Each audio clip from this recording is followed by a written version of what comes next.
Hello and welcome to another episode of our talk show. Today in our studios we have Anjali Nandanji. Anjali Nandanji is a Bharatanatyam and Mohiniattam dancer and a guru who runs a school called Natyam Academy of Performing Arts. So Anjali ji, welcome to the talk show. Thank you, Saravana ji. So the first thing we would like to know is your dance journey. Like when you started and how did you reach this position at the moment? Okay, I think I started when I was in my third grade. Third grade. Not out of my interest, but it was absolutely forced by my mother. And that's how I got started into dancing. And then eventually, as and when I moved ahead, there was always an encouragement at home. There were several times where I didn't want it to go because my teacher was very strict. So, generally, so that's why there was a point where I would not go, but then my mom would go push me. And my teacher was also such that she would come home and take me. So that kind of thing, it continued. And then I completed Visharad with my teacher. Visharad is it's an exam that you give by the board that is given. And then after Visharad, my first teacher's program was over. And thereafter, I moved on to when she stopped coming and that was over, then we moved on to another school for my further lessons on Mohiniattam and Bharatanatyam. And that was a Kalamandalam style. What I learned from my first teacher was Pandanalur style. Okay, so that's a different style of Bharatanatyam. And is the graduation that you did, it's not Arangetram, it's a proper graduation, the Visharad? So Visharad is an exam that you pass. There are several exams that you start. You start from Prarambhik, then you go to Madhyama, after Madhyama, and then you keep on rising, and then there is a Visharad exam. Even after Visharad, you have Alankarams and everything like that. Okay. But here I am at a position of Visharad where you are considered to be, fairly qualified for Bharatanatyam. Yes. Okay. So after Visharad, like once you finish Visharad, then you started Mohiniattam. So did you have anything similar to Visharad for Mohiniattam, or that's just generic dance? So what happened was when I moved to another teacher, and there we started off with Bharatanatyam from where I stopped. Okay. So this is Kalamandalam is another school which was established in Kerala by a very famous poet called Mahakavi Vallatol to revive Kerala arts at one point of time. So it was Kathakali that was its main focus, and thereafter Mohiniattam. So these teachers who were trained in Kalamandalam, they were living where I was living. They were brought there and they were living, and my Sri Ambujakshan was taking care of all of them. He ran the school. And that's where all these teachers lived, and thankfully we got in touch with him. And then they started Bharatanatyam there. So I went there for Bharatanatyam. Eventually I understood they also teach Mohiniattam, and Mohiniattam is from Kerala, and my native language is Malayalam. So that's why you tend to learn what is back in your roots as well. Yes. So that's how I started off learning Mohiniattam. Yes. Okay. So does Mohiniattam also has something like the Arangetrams that we do here, or? Yes, Mohiniattam also you can graduate and do your Arangetram in Mohiniattam, but I have not done Arangetram in Mohiniattam. No, it is always learning, and I'm still learning from my current teacher who's Ashwati Shrikant. Okay. Yeah. So you're right now you're teaching, but you're also learning. So are you learning? Yes, I'm not teaching Mohiniattam. I'm only learning Mohiniattam. I teach Bharatanatyam. Okay. And are you still learning Bharatanatyam, or? Yes, Bharatanatyam now I learn in terms of attending different workshops whenever I get a chance. Otherwise, mostly I spend so much time teaching. So it is more of a reflection on whatever I learned. So you have to eventually choreograph. So when you choreograph, when you teach, you learn and you create new things anyway. So that itself is a learning. I also take extra training on rhythm. Rhythm, I currently train from Guru Bharatwaj, who is in Chennai, and he is the one who trains me in the math in the rhythm, actually. So, so when you talk about rhythm, I assume you're talking about the Natvangam, the Thalam correct, piece, right? correct, exactly. So the math would be, one is the Natvangam, and then the second piece is how you complement or work with the accompanying musicians, right? Like Mridangam. Correct. So rhythm is always, you have to have the knowledge of the talam, and every talam has cycles, and that cycles will have certain number of aksharas, and those aksharas are divided into different number patterns. Okay. So how did these number patterns develop in these jatis is what you learn the math when you learn Natvanga talams. So that's what we are trained in during those sessions. Yeah. And is this specific to Bharatanatyam, or is it applicable to other dance forms too? It is applicable to most of the classical dance form. All the dance forms, I would say, largely, whoever uses rhythm a lot. Bharatanatyam definitely. Kathak, full of rhythms. Full of rhythm, yes. And then Mohiniattam also has rhythms. Okay. And then I recently worked with a Satriya dancer, for a performance yesterday. They also have different rhythms and talams going on. Most of our classical dance do have percussion. So if you have percussion, you have rhythm. Yeah. That is very interesting. So apart from teaching in person, I know that you started a website. I think that's one of the first websites for having Bharatanatyam information online.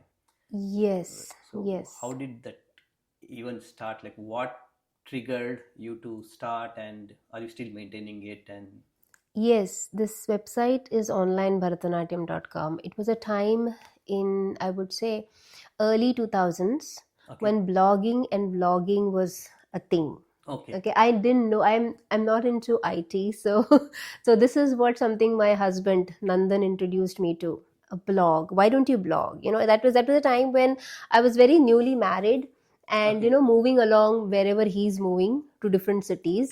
So with my little one, my older one who was then like 1 year old or something like that, and that's when you mostly at home, and what do I do? So I think he found out a better way to engage me, introduce me to what blogging is. That's how I started blogging on Bharatanatyam. Though there were several websites, and I was telling him, there's already information on Bharatanatyam, abhi kya karne ka hai? So I said we can have video logs, we can have videos as well.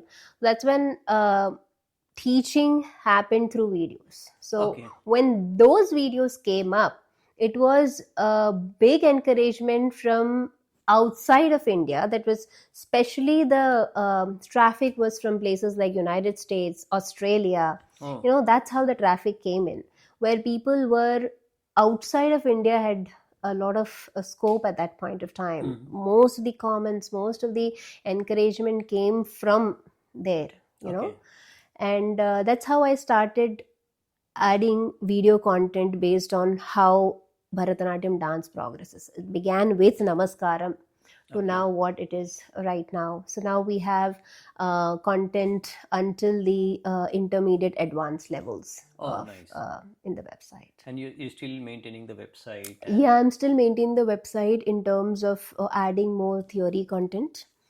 Yes, and we do have a community portal called Heartbeat and Communities at onlinebharatanatyam.com where my students join in, and they have several courses in there where they can take the courses. Yeah. So these videos, do they have dances, or it's more to learn Bharatanatyam? To learn, that's how I started. Basically, it was learning Bharatanatyam online, and it started from the very basic step of Tattadava, how to tap. And then it progressed to all the adavus, moving to several dances in our Bharatanatyam repertoire, Bharatanatyam Margam. Okay. So in other words, if I just want to know, hey, what is Padam, or what is Varnam, or what is Pushpanjali, correct, so I'll be able to read about what it is and how is part of the margam, etc. Correct. Okay. Yes. So this is helpful because that is one area where I think parents would definitely benefit if my kid is learning Bharatanatyam, and this website, this information definitely helps when my kid says, "Hey, I'm learning this particular item," then I know what exactly she's talking about. Yes. That is very That is like in 2007, say. So almost how many years back this started. So that was a time where there was not much videos on this, and even learning online was something people had not thought about. very new You know, it concept. was I don't know, it was even appreciated at that point of time, but that's how the videos came about. And then eventually I came to United States, and Okay. that's when people said, why don't you meet me online and take a class? Oh, okay. So video classes began when I landed United States somewhere in 2008. Okay. So we started video lessons, teaching students online, and that time we had students from United States, Germany, Australia, and it slowly came up. And finally it was pandemic when everything got online. Oh, 2008. Yes. Yeah. So you landed directly in Dallas area, or you No, I was in Arkansas. Arkansas? So you Little teach Rock, there, Arkansas. and then when you moved, you continued teaching here. Yes, exactly. That is it. So it was a blessing for you since It you was a already blessing. had It was a online. exactly. It was a online presence that helped me. When I came to Dallas and I moved to every city from then. That was 2008, 2010, 2012. There were occasions when I was sitting and people would come and tell me, "I have seen your video because I was learning Bharatanatyam." Nice. And that's how things happened to me. I'm thankful for that. Yeah. Yes. So apart from being a teacher, a guru teaching, are you also a performing artist? Yes, I do perform whenever I get a chance, or when I'm called for performance. I perform for my students, Okay. as well as whenever I'm called for a performance. Okay. Yes. So as a performer, what are the typical challenges that you faced, and is there anything that we can fix it? As a performer, challenges where? Do you have any specific areas where you want to? It could be like you just go on stage and then things are not working as it's expected, or um, any technical challenges. So, for performing as such, the challenges, to me, let me start from me, because if I have to dance, basically, maintaining yourself as a dancer is a very important requirement. Mm-hmm. Your body has to be agile firstly That's correct. for a performance. So that training you definitely have to do beyond whether you're teaching or whether you're performing. That training is a separate thing. Me as a dancer, then when you get onto the stage is something that while dancing I don't have control of that. That is correct. I have to just keep dancing. There was an occasion where when I was on stage, the audio just stopped there. Now what do? Then you continue dancing and the audio eventually came up. So technical things, I do not have control of it, but all that I have control of, my Yes. practice. No, this is interesting. So if there is But- one challenge, it is beyond your control. Yes, once you get onto the stage, if you are clear, your mind is focused, you are available, but other technicalities is not in my control. Okay. There are certain occasions where you are dancing with the orchestra. When you're dancing with the orchestra, there has to be a lot of understanding between you and the musicians. So that when we practice, the singer has to look at me, and even I have to give some kind of an indication to them that I am trying to change something or moving ahead. So that understanding is always there. So that communication is continuously That communication happening. has to be there. Okay. If that is not there, you may have several extra repetitions, and that sometimes happens because in Abhinaya you cannot stick to like I need 7 repetitions over. That's not possible. That is correct. Yes. The musicians have to follow the talam and also see the singer. Then But then you have to have that spontaneity on stage to be able to. dynamically adjust, right? Yes, Okay. correct. So, talking about the same area, you said as a dancer, your body has to be agile and flexible. So, when you're teaching, do you teach your kids certain exercises, maybe stretching or some movement that will help them get more flexible? Yes, we start the dance class with an exercise routine. Okay. It's about a 10-minute exercise routine that we do, Hmm. and we encourage them to do it beyond dance classes as well, Okay. which includes the initial warm up, loosening of your bones, a little bit. Then definitely you squat and get up. Okay. Then your splits and sitting in Aramandi for about 100 count. Then Wow. jumping higher, and then from the jump you sit down in Land. Mudumandi. Okay. All these are training for the students. And now when the student train for Arangetram, when they have to dance for 2 hours, Hmm. we train them with weights as well. So they Oh, have to, their muscles have to be so strong that, so that they can stand there on the stage for that much of time. time. Hmm. So weight training is also a part of Bharatanatyam, or any dance for that matter. This is interesting. I didn't know about weight training Yeah, happening it for is required for your muscles to develop. Otherwise, you will be tired very soon. Okay. And as a guru, any challenges that you faced For when teaching? teaching, challenges are in terms of getting across an idea in Abhinayam to the kids who are here now. Mm-hmm. Our Abhinayam pieces are slightly, it's a concept of when you come to proper Arangetram where there is a hero and a heroine. Those ideas, when the poet has written, he wrote it from the point of view of the higher self, Correct. and as a jivatma, Mm-hmm. So this heroine that is pining for the Lord is the jivatma pining to be with the higher conscious. Yes. So this concept, when it comes, it is generally very difficult for us as teachers to explain to the young girls. Mm-hmm. So uh, when I teach them in class, I stick to bhakti. I Okay. stick to bhakti pieces a lot. Even varnams, when you present varnam, when you see artists coming and presenting, the varnams are usually Shringara padams or Shringara varnams. Okay. When I teach, I stick to bhakti.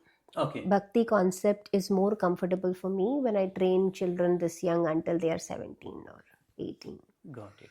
Yeah, that's the challenge sometimes. Yeah, it definitely is a big challenge, because what was in poet's mind, these kids have to somehow interpret and then also deliver. So definitely, I think Yeah, the Abhinayam biggest is sometimes a challenge. But other than that, I don't know if you're very specific, I can give you what. Just curious about as a guru, what challenges you face. Curious, like, is someone some dancer or a guru who inspired you?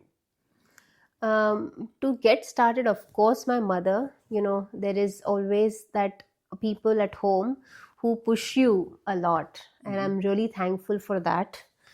And inspiration, eventually, when you catch that idea that you want to dance, um, you will get an inspiration within you. Otherwise, you cannot dance, because dance is an expression of joy. So once you find your area where you're comfortable, I think the joy will automatically come about. And inspiration, in the sense, I watch so many dancers when they perform, and certain I not sometimes everything that they perform, you may not be happy with that, but you take things that you really like. But watching dancers, watching artists perform is very, very important to everybody, and that we do definitely.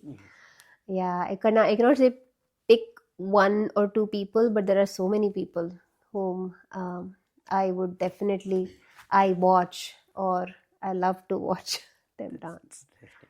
So, as a guru, you might have encountered where kids join, they are doing good, and then sometimes they quit. So, typically, do they tell you why they are quitting, and if there is any way you can help them to bring them back?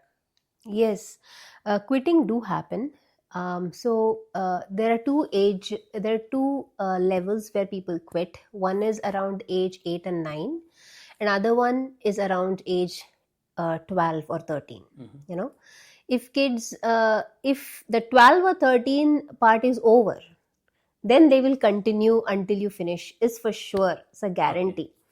But around kids who start very young, around I have heard people start at 3.5. I don't take students that young. I take students only when they are about in their kindergarten, around 5 or 6 years old. Okay. So when they start at that time, the training of the basic steps take about 2 years, 2.5 years. Okay. There are 90 basic steps that we teach in our style.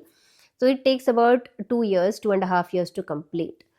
Some people come in that first year itself, people will quit.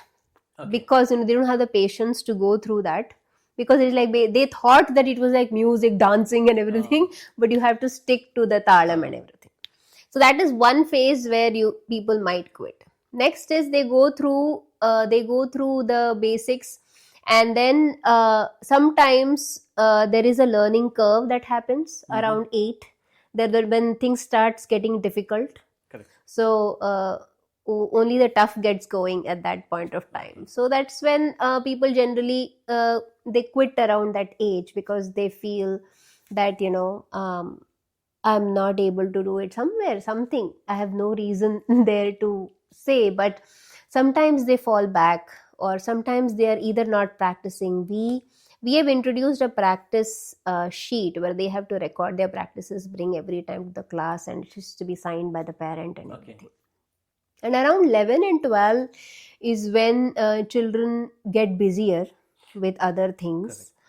And sometimes they just they I think that's a hormonal change or something, a different behavior. There's a change in their behavior around 11 and 12.